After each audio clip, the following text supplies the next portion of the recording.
जय श्री माता जी।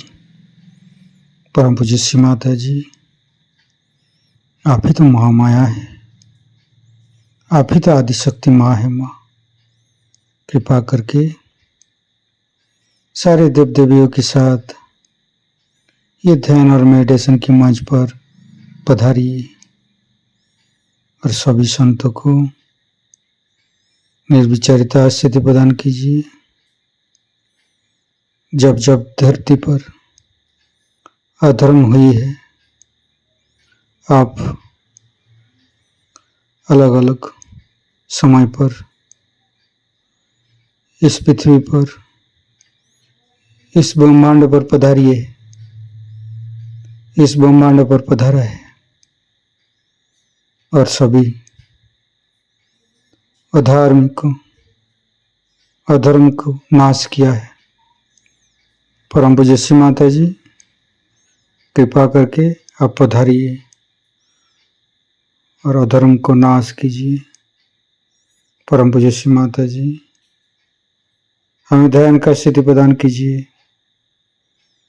परम पूज्य श्री माता जी, आपके श्री चरण कमल पर कोटि कोटि नमन। कुंडली उठा के बंधन लेंगे।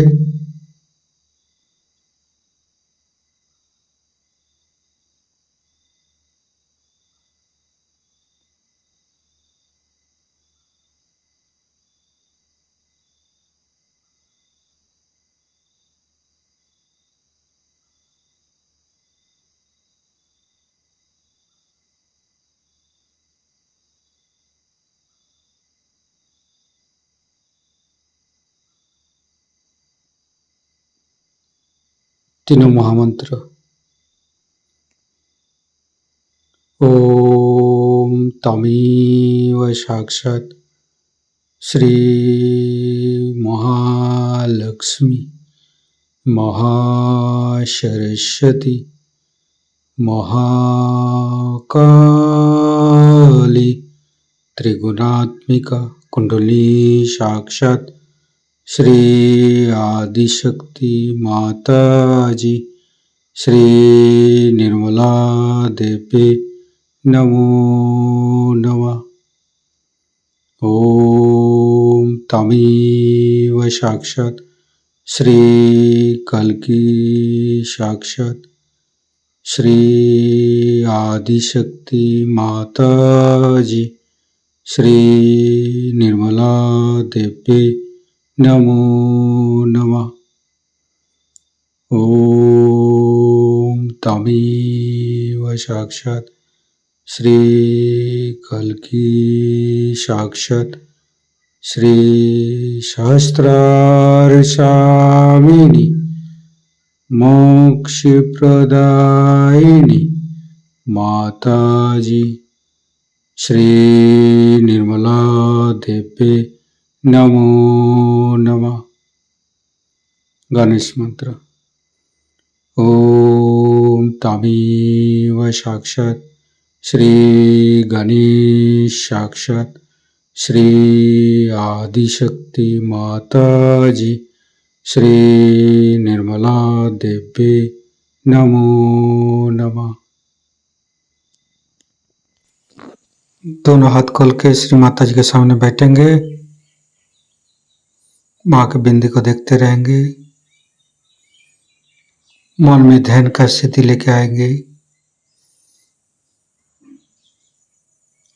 मन में अच्छे अच्छे भाव, अच्छे अच्छे चिंता लेके आएंगे।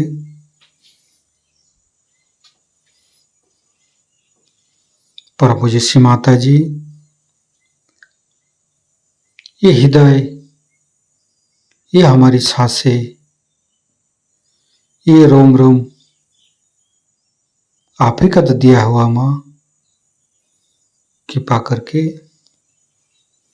आप हमारे हृदय पर आइए और हमारे हृदय में माँ जगदम्बे के रूप में समस्त बाधाएं को, समस्त रोगों को दूर कीजिए। माँ हे आदिशक्ति माँ, कृपा करके हमारे हृदय को सच कीजिए, सच हृदय कमलासन पर श्री चरण को स्थापित कीजिए माँ। संपूर्ण चित्त अपना हृदय पर परम पूज्य श्री माता जी को देखते रहेंगे। हृदय के अंदर परम पूज्य श्री माता जी आपकी पूजा हमारे हृदय पर होने दीजिए माँ। हे आदिशक्ति माँ, हम अज्ञानी हैं। हमारी अज्ञानता के बस में यदि आपकी शान के खिलाफ कोई गलती हुआ हो, कृपा करके आप मुझे क्षमा कर दीजिए माँ। हे आदिशक्ति माँ, हमारे हृदय पर आइए। फिर धीरे धीरे चित्त को हम मूलाधार चक्र पर ले जाएंगे। लेफ्ट मूलाधार, राइट मूलाधार, मध्य मूलाधार देखते रहेंगे। हे भगवान, हे आदिशक्ति माँ, आप ही तो प्रभु गणेश है। कृपा करके हमारे शरीर की तीनों नाड़ी, सातों चक्र के अंदर समस्त दोषों को, समस्त रोगों को, समस्त बाधाओं को दूर कीजिए माँ। हे परमपिता परमेश्वर, हम कभी अतीत में चला जाते, कभी भविष्य में चला जाते, हमें मध्य में स्थापित कीजिए, हमें वर्तमान में स्थापित कीजिए माँ। संपूर्ण चित्त शरीर के मध्य भाग पर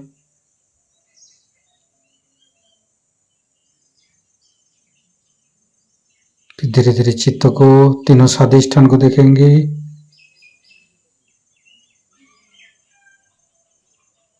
तीनों नाभि, लेफ्ट, राइट, मध्य। श्री माता जी आप ही तो संतोष प्रदान करते हैं। कृपा करके हमें संतोष प्रदान कीजिए, हमें उदार बनाइए। फिर धीरे धीरे चित्त को लेफ्ट हृदय, आदिशक्ति माँ, आपकी परम कृपा में हम शुद्ध आत्मा है। कृपा करके हमारी आत्मा को परमात्मा के साथ जोड़िए माँ। हे आदिशक्ति माँ, आप ही तो शिव पार्वती है। कृपा करके हमारे बाएं हृदय पर आइए और हमारी आत्मा को परमात्मा के साथ जोड़िए। धीरे धीरे चित्त को राइट हृदय, परम पूज्य श्री माता जी आप ही तो सीताराम जी है। कृपा करके हमारे राइट हृदय पर आइए और हमें मर्यादा प्रदान कीजिए, हमें मर्यादित बनाइए। श्री सीताराम बार बार करेंगे। श्री सीताराम, श्री सीताराम, श्री सीताराम, श्री सीताराम, श्री सीताराम, श्री सीताराम, श्री सीताराम, श्री सीताराम, श्री सीताराम, श्री सीताराम, श्री सीताराम, श्री सीताराम। साक्षात श्री आदिशक्ति माता जी श्री निर्मला देवी नमो नमः। धीरे धीरे चित्त को मध्य हृदय, परम पूज्य श्री माता जी कृपा करके हमारे मध्य हृदय पर आइए और हमें साहसी बनाइए। फिर संपूर्ण चित्त, तीनों विशुद्धि, लेफ्ट विशुद्धि, राइट विशुद्धि, मध्य, परम पूज्य श्री माता जी कृपा करके हमारी गला में माधुर्य प्रदान कीजिए माँ। श्री माता जी आप ही तो राधा कृष्ण है। कृपा करके हमारे गला पर आइए। फिर धीरे धीरे चित्त को फ्रंट आज्ञा। परम पूज्य श्री माता जी हमें क्षमाशील प्रदान कीजिए। जिस मेरी माता मंत्र लेंगे। ओम तमेव साक्षात श्री जीसस मेरी माता साक्षात श्री आदिशक्ति माता जी श्री निर्मला देवी नमो नमः। फिर बैक आज्ञा शास्त्रार्थ। परम पूज्य श्री माता जी हमारे अंदर अहंकार पति अहंकार को दूर करके हमारे ब्रह्मरंध्र को खोल दीजिए। हमारे शास्त्रार्थ पर आइए। संपूर्ण चित्त शास्त्रार्थ पर रखेंगे। शास्त्रार्थ के साथ लेफ्ट हृदय को जोड़ेंगे। राइट हृदय के साथ शास्त्रार्थ को जोड़ेंगे। फिर मध्य हृदय के साथ जोड़ेंगे। फिर संपूर्ण चित्त शास्त्रार्थ पर रखेंगे। परम पूज्य श्री माता जी हमारे ऊपर ऐसी कृपा कीजिए ताकि आपकी अमृत वाणी को हम शास्त्रार्थ से ग्रहण कर सकें। संपूर्ण चित्त शास्त्रार्थ पर परम पूज्य श्री माता जी को अमृत वाणी हम शास्त्रार्थ से ग्रहण करेंगे। इस तरफ रखो ऊपर के बारे में काफी विशद रूप से मैंने आपको बताया है और जिस चैतन्य स्वरूप की बात हर एक धर्म में हर समय की गई है उससे भी आप में से काफी लोग भली भांति परिचित हैं।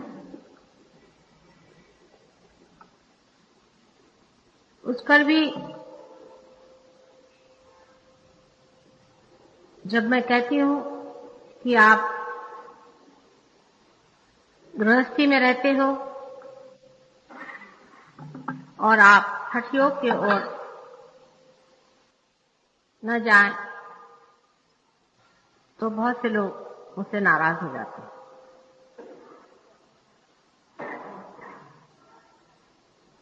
और जब मैं कहती हूँ कि इन सन्यासियों के पीछे में आप लोग अपने को बर्बाद मत करिए और इनको चाहिए कि गृहस्थ लोग दूर ही रखें, तभी आप लोग सोचते हैं कि माँ सभी चीज को क्यों मना करते।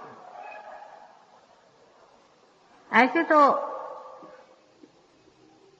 मैं सारे ही धर्मों को संपूर्ण तरह से आपको बताना चाहती हूँ। इतना ही नहीं, जो कुछ भी उसमें आधा अधूरापन भाषित होता है उसको मैं पूर्ण करना चाहती हूँ। मैं किसी भी शास्त्र या धर्म के विरोध में हो ही नहीं सकती हूँ, लेकिन अशास्त्र के जरूर विरोध में हूँ और अधर्म के। और जहाँ कोई चीज अधर्म होती है और अशास्त्र होती है, एक माँ के नाते मुझे आपसे साफ साफ कहना ही पड़ता है।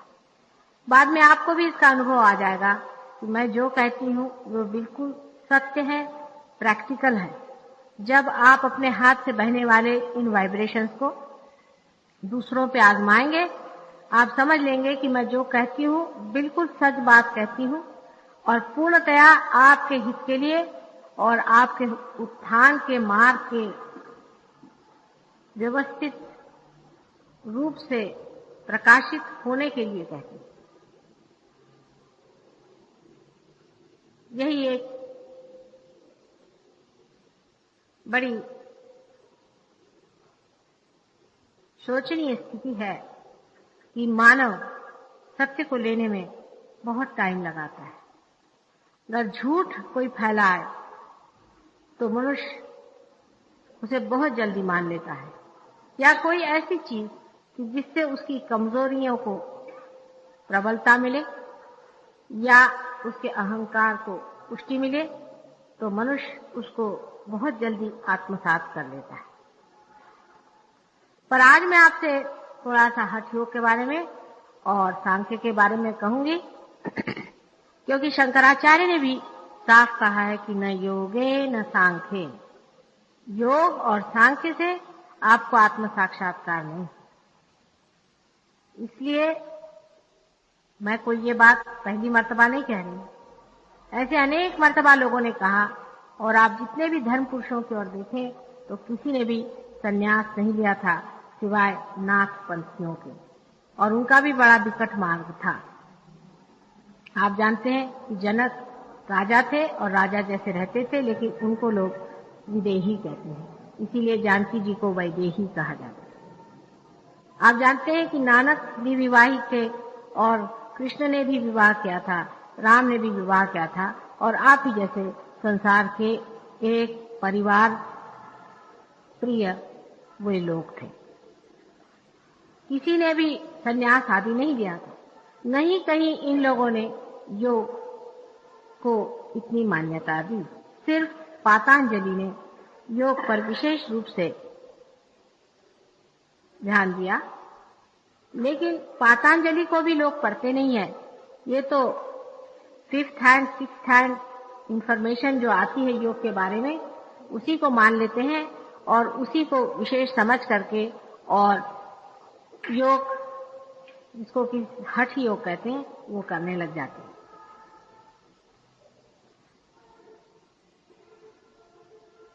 परिवार में जो सामान्य तरह से लोग रहते हैं उनके लिए तो हठ योग अत्यंत हानिकारक होता है। अब वो क्यों होता है, कैसे होता है, वो मैं आपको समझाती हूँ। आप लोग ओपन माइंडेडनेस से बैठे, दिमाग खोल के बैठे, तो आप अभी मेरी बात समझ लें।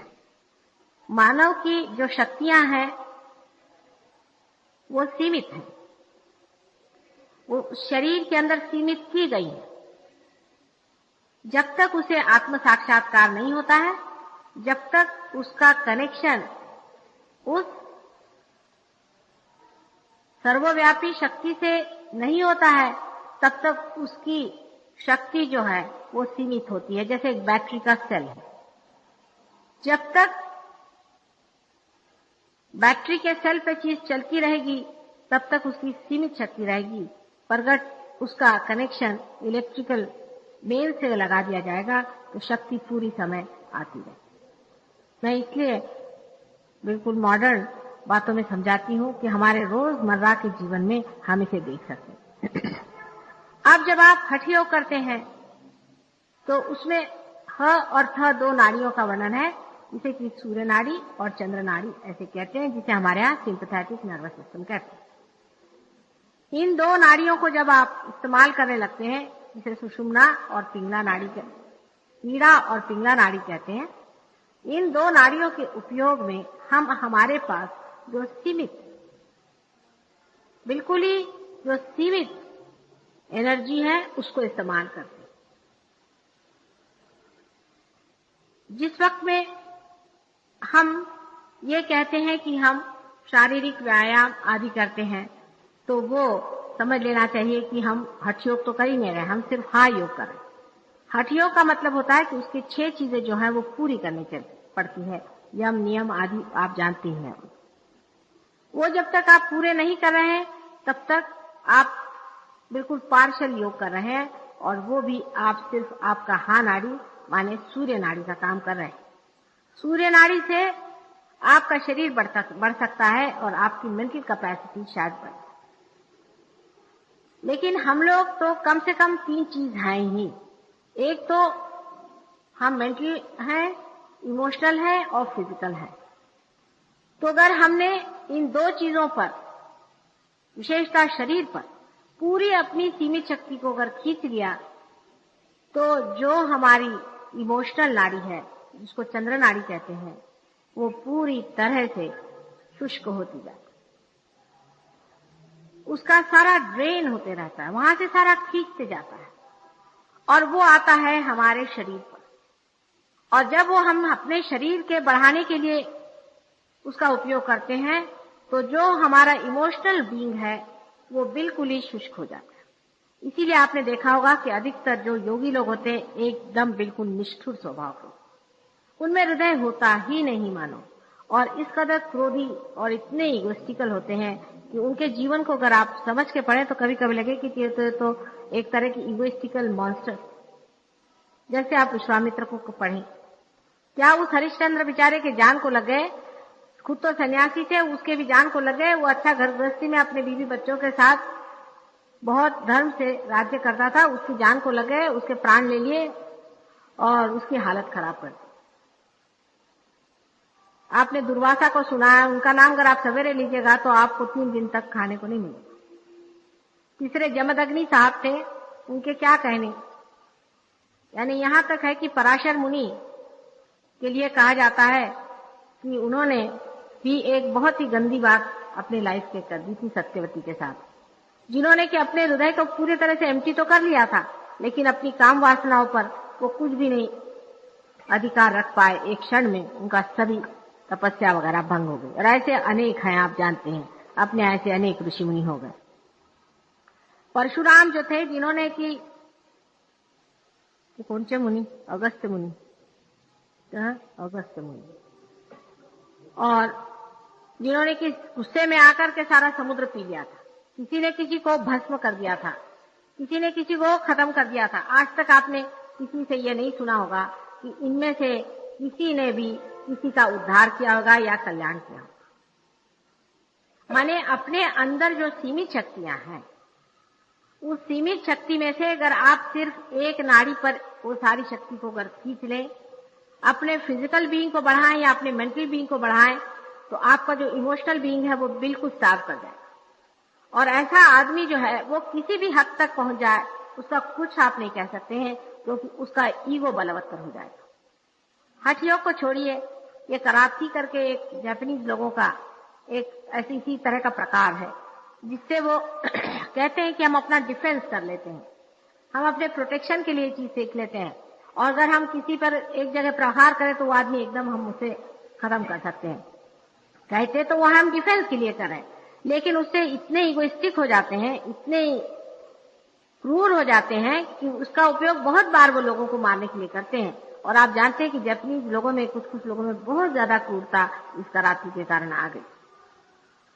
आपका जो इमोशनल बीइंग है, आपका जो मन का स्थान है, आपकी जो लेफ्ट में जो नाड़ी है, वो सारी ड्रेन आउट हो जाती। और जितने भी हठयोगी होंगे उनकी मृत्यु कैंसर से तो नहीं होगी, शरीर तो उनका बड़ा तेजस्वी दिखाई देगा, क्योंकि वो सूर्य नाड़ी पर चल रहे हैं, उनकी शक्ल बहुत अच्छी दिखाई देगी। औरतें जो हैं वो भी आप देखिएगा कि बड़ी अपनी कॉन्शियस होंगी अपनी बॉडी की और फिगर की। और ऐसी औरतें जिस घर में होंगी वहां पर पति का जीना मुश्किल हो जाएगा, बच्चों का जीना मुश्किल हो जाएगा, सबकी जान खा लेंगी। कि वो उनकी परफेक्शन करने में वो पति कहेगा भगवान बचाए रखे, ये कहां से सन्यासी नहीं मेरे घर में आ गई, मेरी तो इस औरत ने जान ली, यहाँ ये क्यों रखा, वहां वो क्यों रखा। हर तरह से वो पति को खाती रहेगी, और वो उस खाने में वो ये सोचेगी कि वो बड़ा धार्मिक कार्य कर रही है। उसको कभी ये नहीं लगेगा ये सब करने से मैं सबको दुख पहुंचा रही हूँ, मेरे बच्चों की भी मैं जान ले रही हूँ, उनको भी मैं परेशान कर रही हूँ। ऐसे ही बहुत से आदमी परिवार में होते हैं कि वो हनुमान जी की तो वो पूजा करते हैं, लेकिन स्वयं हनुमान जी के नाना होते। घर में अगर मजाल नहीं कि कोई यहाँ से यहाँ पानी रखा दे, हो गया वो चिल्लाना शुरू कर देते। हमारे खानदान में भी एक ऐसे सत्पुरुष थे, हैं अब भी जीवित है, उन्होंने सबके छक्के पंजे घर में छुड़ा दिए थे, लेकिन मैंने उनके मूड पर का जो था वो उतारा। और बाकी तो सब लोग उनको थर्राते रहते। इस कदर वो शुष्क, इस कदर वो दूसरों के विचारों से, दूसरों के दुखों से और दूसरों की तकलीफों से अनभिज्ञ, इस कदर वो क्लोज्ड, इनसेंसिटिव जिसको कहते हैं, कि संवेदनशीलता बिल्कुल उनमें नहीं रह जाती। और कंपैशन और लव की तो बात ही मत करें, वो समझ ही नहीं सकते। अधिकतर लोग जो योग करते हैं, औरतें चाहे आदमी, उनकी कभी भी घर में पटती नहीं। कर दोनों करे तो भगवान ही बचा रखे, उस घर का ही सत्यानाश हो जाए, लेकिन एक भी करे तो भी काफी है। बीबी साहिबा जो है वो सिनेमा एक्ट्रेस होने के ख्वाब देखने लगती है, और आदमी अपनों को सैंडो बनाते फिरते। हम लोगों को क्या सैंडो होकर क्या करने का, हमको क्या कुश्तियां लड़ने की है, आपको योग विद्या करके करने का क्या। अरे भाई, साधारण तरह से रहने के लिए जो बैलेंस लाइफ चाहिए वैसे रहिए। हाँ ठीक है, थोड़ा बहुत आपने एक्सरसाइज कर लिया, ये ठीक बात, लेकिन इतनी ज्यादा अतिशयता एक चीज को बढ़ाने की करने की क्या जरूरत है कि दूसरी आपका जो हृदय चक्र है वो बिल्कुल माइनस हो जाए, इतना माइनस हो जाए कि ऐसे आदमी को आप अगर दूर से देख लें तो आप दूसरी तरफ से चक्कर खाते। एक दिन मैं लखनऊ में थी, तो जो हमारे महाशय जी जो हमारे घर में बहुत ज्यादा रोज झाड़ते थे, तो उनकी आदत थी कि सवेरे वो एक तरफ से घूमने जाते। तो एक दिन मैंने देखा कि मैं भी उस तरफ से घूमने जाती थी कि कुछ लोग बेतहाशा भागते निकले। मेरे को समझ में नहीं आया कि मुझे देख के भाग रहे कि उनको देखकर क्या हो गया। उसके बाद में वो सब लोग मुझे मिलने आए, मुझे कहने भाभी जी माफ करना, हम बदतमीज जैसे भागे, लेकिन इस खूंखार जानवर को लेकर आप कहाँ निकली थी? इस शेर बब्बर को लेकर आप कहाँ निकली थी?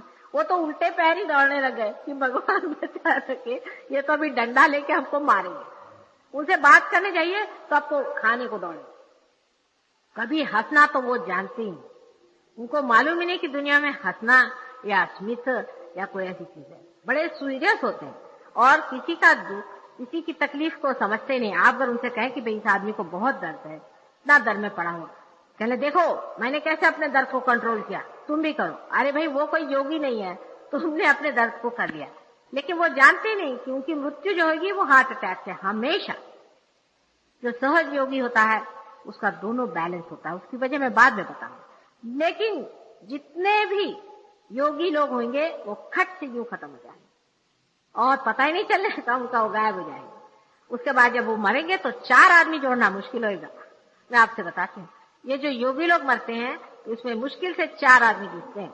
5वां आदमी जो कि हलिया उठाए वो नहीं मिलने वाला, क्योंकि बाल बच्चे तो पहले ही भागे रहते हैं और सारी दुनिया के लोग ऐसे लोगों से भागे रहते हैं। अब योग से लोग कहते हैं कि हम आपका रोग निवारण करें, भगवान बचाए रखे। इनसे आप रोग निवारण करने के जगह आपको ऐसे रोग लग जाएंगे कि आपकी बीवी कल कहेगी मुझे तलाक दीजिए, भगवान बचाए रखे, आपसे तो मैं बाधा ही नहीं सकती, आपके साथ मेरा निवाह नहीं हो सकता, आपने जो ये योग विद्या शुरू कर दी इसे भगवान बचाए रखे।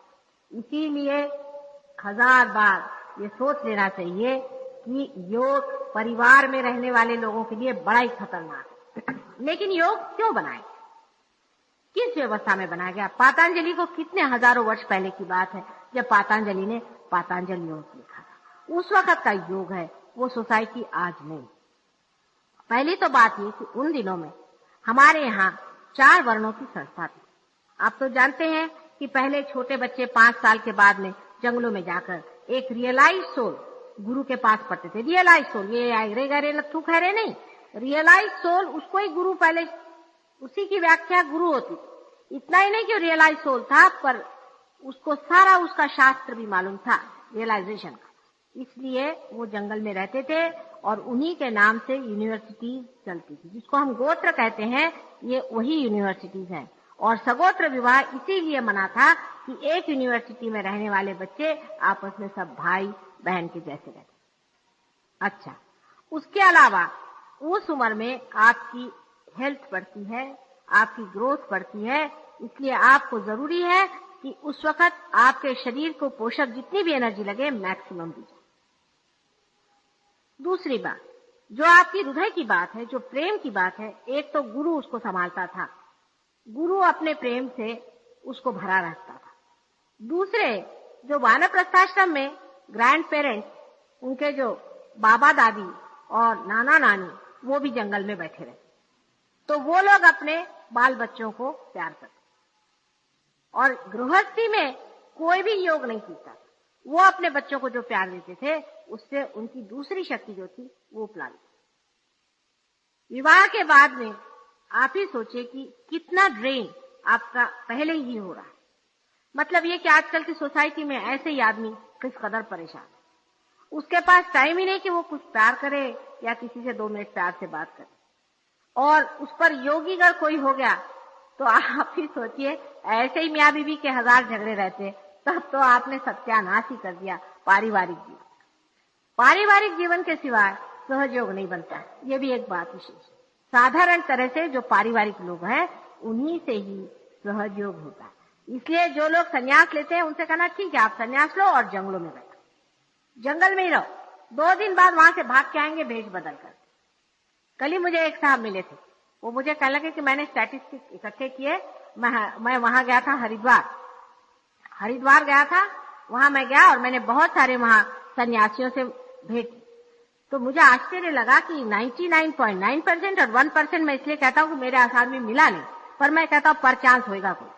वहां पर जितने भी लोग आए हुए थे वो लोग सब बता रहे थे कि साहब मेरी बीवी मर गई तो मैं आ गया, मेरा बाप मर गया तो मैं आ गया, फलाना हो गया तो मैं आ गया, मेरे इनकम टैक्स वाले मेरे पीछे पड़ गए तो मैं आ गया, स्मगलिंग में मैं पकड़ा जाता था तो मैं आ गया। मतलब जेल से बचने के लिए बहुत से लोग आ गए और अपने पारिवारिक जीवन से बचने के लिए भी वहां आए। दूसरे स्टाइल के लोग ये थे कि साहब मैं यहाँ पहुंचा, मैंने सोचा कि यहाँ कुछ खाने पीने की व्यवस्था हो जाएगी, तो यहाँ देखता हूँ कि ये तो गेरुआ वस्त्र के लिए गेरुआ रंग भी नहीं मिलता, यहाँ बड़ा मुश्किल काम है और यहाँ बड़ा बुरा हाल है। आजकल तो दुनिया बिल्कुल ऐसी खराब हो गई है कि सन्यासियों को कुछ भीख ही नहीं देती। तो जितने भिखारी दुनिया भर के थे उन्होंने सोचा कि ये आसान है, थोड़ी सी भीख मांग करके गेरुआ वस्त्र लगा लो और जाकर सब हिमालय में रहे। मैं अभी दिल्ली में थी तो कम से कम 5-6 आश्रम की चिट्ठी आई कि माता जी आप तो सारे संसार की पालन करने वाली हैं, आप साक्षात शक्ति हैं, आप हम भिखारियों के लिए, ये नहीं लिखा था पर मैं कहती हूँ बीच में कि हम साधुओं के लिए आप वहां से ब्लैंकेट और धोतियां और ये और वो भेज दी। मतलब भिखारी नहीं लिखा था, उन्होंने अपने को साधु लिखा था। साधु माने जो साध लेते हैं, समझे ना, जो साध ले वो साधु। तो इस तरह से उनकी चिट्ठियां मेरे पास आई। आप बताइए कि आपके समाज के ऊपर में पैरासाइट के जैसे ये लोग लगे, या आपके दौलत के ऊपर में, मैंने कमाई आप कर, मेहनत आप कर, सब कुछ आप करते हैं और खाएगा कौन? तो ये साधु बाबा। बताइए, ये तो कुछ मेहनत नहीं करता, ये तो कुछ नहीं करता, ये तो मोटा होते जा रहा है और आप दुबले होते जा रहे। इस तरह के साधु बाबा गांव-गांव गली-गली घूमते हैं और अपने शहर में भी काफी ऐसे लोग बैठे हुए हैं जो अपने को सन्यासी कहते हैं। मैंने एक छोटी सी, कहना चाहिए कि सहज कविता एक मेरे मुंह से निकली थी कि तू ले सन्यास पैसा मेरे पास। इस तरह के यहाँ पर आपको ऐसे लोग साधु मिलेंगे कि अंत में आप उनको नमस्कार करके जाके अंत में सन्यासी लीजिएगा, क्योंकि वह आपका कहिएगा कि या तो इनसे पीछा छुड़ाओ या तो मुझे इससे छुट्टी कराओ। इन लोगों में इतनी सीरियस ये जो दिखाते हैं और ये जो इतना अपने पे पाखंड लाते हैं, इसको समझ लेना चाहिए। अब बहुत से यहाँ पर लेडीज लोग अपने यहाँ खास करके इस बात को समझ लें, क्योंकि लेडीज लोग को तो खास कर सीता जी ने भी एक बड़ी भारी एक बार गलती करी थी। ऐसी गलती आप लोग भी रोज कर रहे हैं कि कोई भी साधु बाबा आया कि चले उसके चरण।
अखिल जगत जननी तू देवी, अखिल जगत जननी तू देवी, महिषासुरमर्दिनी भवतारिणी, महिषासुरमर्दिनी भवतारिणी। त्रिविधताप मनीचे मम शमवी त्रिविधताप मनीचे मम शमवी अखिल जगत जननी जननी तू देवी देवी देवी देवी अखिल जगत जननी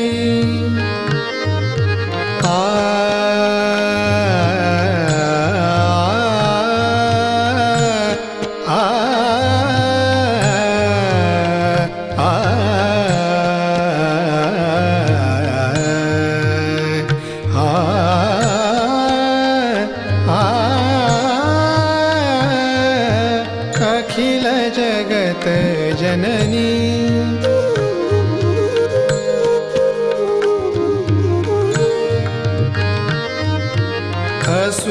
असुरपतितमय धरा जाहली असुरपतितमय धरा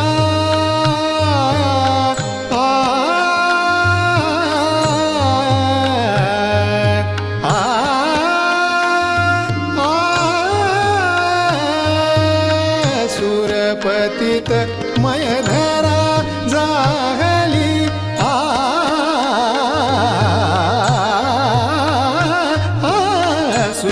असुरपतितमय धरा जाहली भाव भक्ति निर्मल सेवा मुरली भाव भक्ति निर्मल सेवा मुरली दलन करुनियरी जन मन रमवी अखिल जगत जननी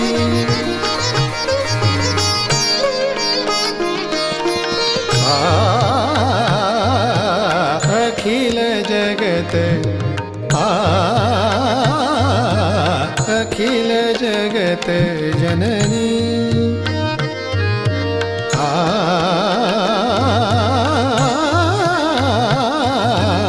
अखिल जगत जननी तू देवी अखिल जगत जननी अखिल जगत जननी अखिल जगत जननी तू देवी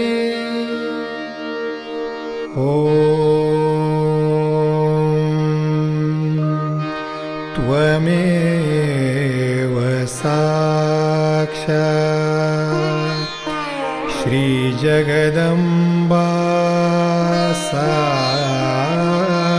साक्षात् श्री आदिशक्ति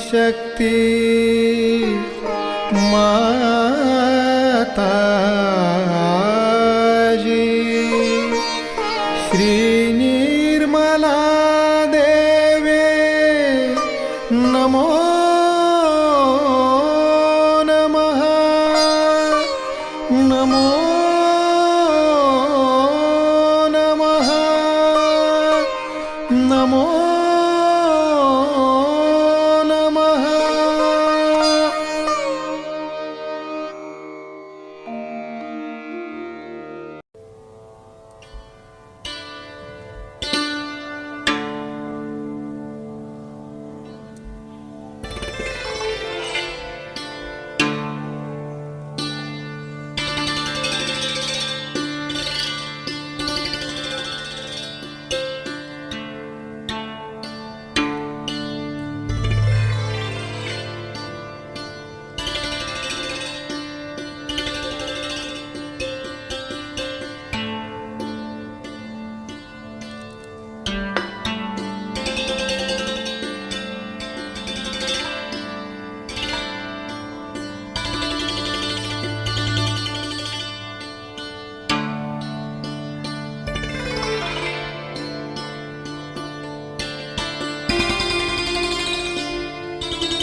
संपूर्ण ध्यान का स्थिति, निर्विचारिता का स्थिति, इस स्थिति पर परम पूज्य श्री माता जी का परम चैतन्य अनुभव करते हुए परम चैतन्य की वर्षा अनुभव करते हुए थोड़ी देर रहेंगे।